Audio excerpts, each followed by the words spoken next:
मुंबईसाठी ठाकरेंचा अभिनय तो कभी नाहीचा नारा, आम्ही दोन्ही भाऊ एकत्र आलो, मराठी माणसानं आता एक झालं पाहिजे. ठाकरे बंधूंची संयुक्त मुलाखतीमधून जनतेला साद. फडणवीसांनी भ्रष्टाचारासंदर्भात बोलूच नये. अजित दादा यांच्या विरोधातील बैलगाडीभर पुराव्याचं काय झालं? संयुक्त मुलाखतीमधून राज ठाकरेंचा फडणवीसांवर हल्लाबोल.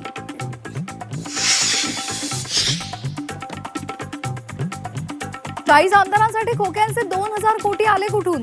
राज ठाकरेंचा एकनाथ शिंदेंना सवाल. एवढे पैसे लोन काढून नाही तर भ्रष्टाचारातूनच आले.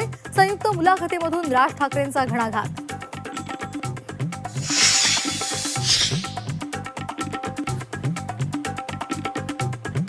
एकनाथ शिंदेंच्या बालेकिल्ल्यामध्ये ठाकरेंचं शक्ती प्रदर्शन. कल्याणमध्ये मनसेच्या कार्यालयाचं उद्घाटन तर संध्याकाळी ठाणे शहरामध्ये राज ठाकरेंचा रोड शो.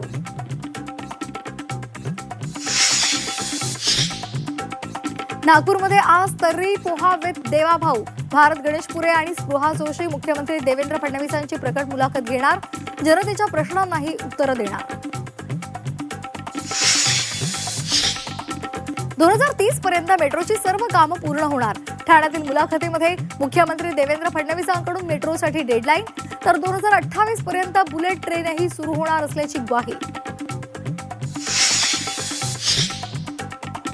ठाण्यामध्ये शिंदेंना दुखवायचं नव्हतं म्हणून युती. मुख्यमंत्री देवेंद्र फडणवीसांचा गौप्यस्फोट.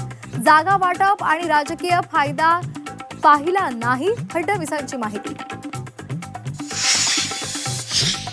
मी मनसेमध्ये प्रामाणिकपणे काम करतोय, विनाकारण कुठल्याही अफवा पसरवू नका. भाजप प्रवेशाच्या चर्चांवर संदीप देशपांडे यांचं स्पष्टीकरण. पुण्यामधील कुख्यात गुंड गजा मारडेचा निवडणुकीमध्ये प्रभाव. गजा मारडेचे काहींना फोन. पुणे पोलीस आयुक्तांची माहिती.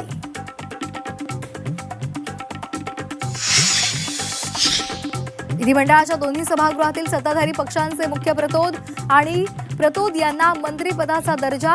10% सदस्य संख्येच्या अटीमुळे विरोधक मात्र लाभापासून वंचित राहणार.